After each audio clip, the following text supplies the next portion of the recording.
नमस्कार। आज हम सामाजिक अध्ययन शिक्षण विषय के अंतर्गत इकाई योजना के सोपान स्टेप्स ऑफ यूनिट प्लान, इकाई योजना के उद्देश्य, उपयोगिता, objectives and utility of unit plan, विशेषताएं और सिद्धांतों या प्रिंसिपल्स का अध्ययन करेंगे। सबसे पहले जानते हैं इकाई योजना के सोपान स्टेप्स ऑफ यूनिट प्लान। एक इकाई योजना निर्माण में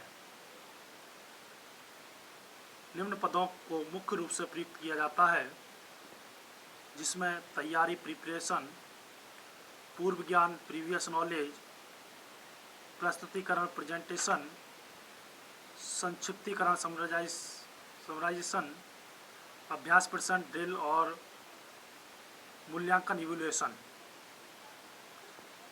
सबसे पहला स्टेप है तैयारी प्रिपरेशन। तैयारी इकाई योजना का प्रथम सोपान या पद है। इस सोपान का प्रमुख उद्देश्य विद्यार्थियों के ध्यान को पाठ केंद्रित करना है, अर्थात विद्यार्थियों को मानसिक रूप से तैयार करना है। इस सोपान में विद्यार्थियों की जिज्ञासा को प्रश्नों, मानचित्रों, चित्रों, वस्तुओं आदि की सहायता से बढ़ाया जाता है। हार्वर्ड के अनुसार यदि बालकों के पूर्व ज्ञान से नवीन ज्ञान को संबंधित करके पाठ्यवस्तु प्रदान की जाती है तो वह उनके लिए सरल हो जाती है। इसीलिए तैयारी प्रश्न बालकों के पूर्व ज्ञान से संबंधित बनाए जाते हैं। विद्यार्थियों के पूर्व ज्ञान प्रीवियस नॉलेज की परीक्षा भी इसी उद्देश्य से ली जाती है, जिससे कि प्रदत्त नवीन ज्ञान को पूर्व ज्ञान के साथ सरलता से जोड़ा जा सके और साथ ही विद्यार्थियों की रुचि संपूर्ण शिक्षण प्रक्रिया के दौरान बराबर बनाई रखी जा सके। अगला स्टेप है पूर्व ज्ञान प्रीवियस नॉलेज। पूर्व ज्ञान इकाई योजना यूनिट प्लान का द्वितीय प्रमुख सोपान है। इसमें सर्वप्रथम शिक्षक विद्यार्थियों के पूर्व ज्ञान की जांच करता है और विद्यार्थियों को नवीन ज्ञान दिए जाने वाले ज्ञान से संबंधित करता है, अथवा यह कहा जाए कि इसमें विद्यार्थियों को नवीन ज्ञान करने हेतु प्रेरित किया जाता है। अतः स्पष्ट है कि किसी भी नवीन प्रकरण को प्रारंभ करने का आधार विद्यार्थियों के पूर्व अनुभव प्रीवियस एक्सपीरियंस होने चाहिए। इस सोपान में नवीन ज्ञान के लिए पूर्व ज्ञान को आधार बनाया जाता है। अगला स्टेप है प्रस्तुतिकरण प्रेजेंटेशन। प्रस्तुतिकरण या प्रेजेंटेशन इकाई योजना यूनिट प्लान का तृतीय महत्वपूर्ण सोपान है।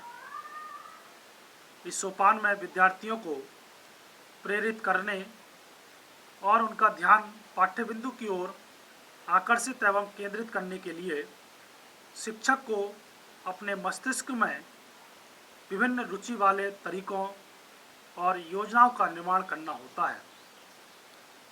इस सोपान में यह आवश्यक है कि विद्यार्थियों की रुचि संपूर्ण शिक्षण प्रक्रिया के दौरान बनाई जानी चाहिए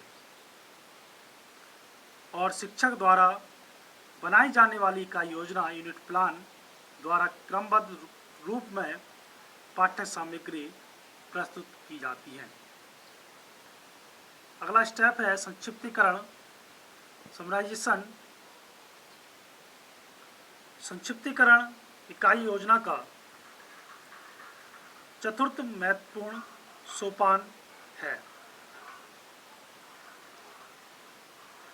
इस सोपान के अंतर्गत पाठ के समाप्त होने पर विषय वस्तु का सार प्रस्तुत किया जाता है। विषय वस्तु की विशिष्ट बातों को अत्यंत आकर्षक और प्रभावी ढंग से प्रस्तुत किया जाना चाहिए और साथ ही साथ सेक्शनल सार संक्षेप सेक्शनल समरी भी प्रस्तुत करनी चाहिए।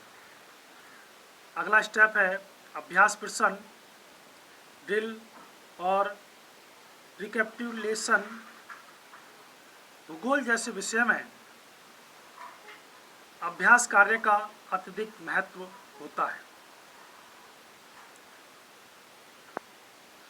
भूगोल के लिए कहा जाता है कि practice make a man perfect, सत्य सिद्ध होता है।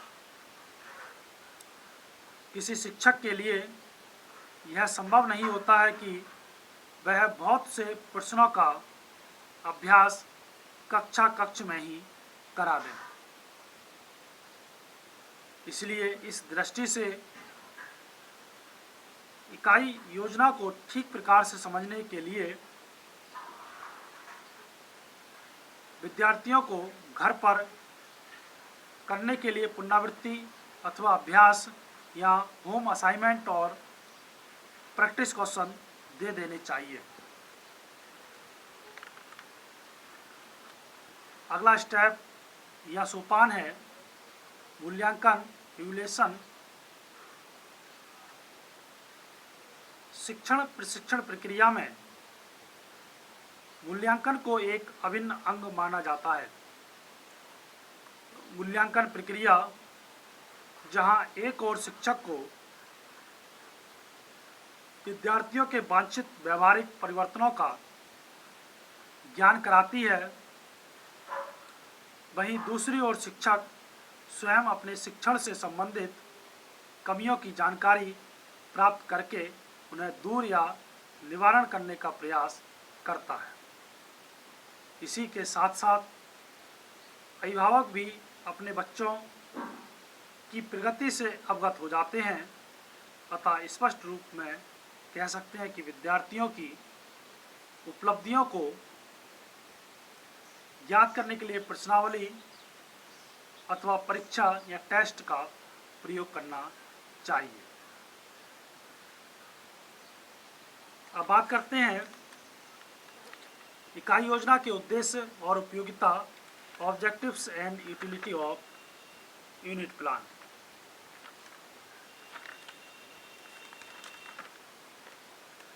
कम समय और व्यवस्थित क्रम में पाठ्य योजना के निर्माण करने की क्षमता का विकास करना, विद्यार्थियों में समस्या समाधान की प्रवृत्ति का विकास करना, निर्धारित कार्य को निश्चित समय में पूर्ण करना, शिक्षकों में पूर्व तैयारी की क्षमता का विकास करना, विद्यार्थियों को पर्यावरण की जानकारी प्रदान करना, समयानुसार इकाइयों की जांच करके विद्यार्थियों की उपलब्धि और कठिनाइयों को प्राप्त करना, पाठ्यवस्तु को विद्यार्थियों के लिए अर्थपूर्ण एवं सुविधाग्राही बनाने के लिए उपयोगी है।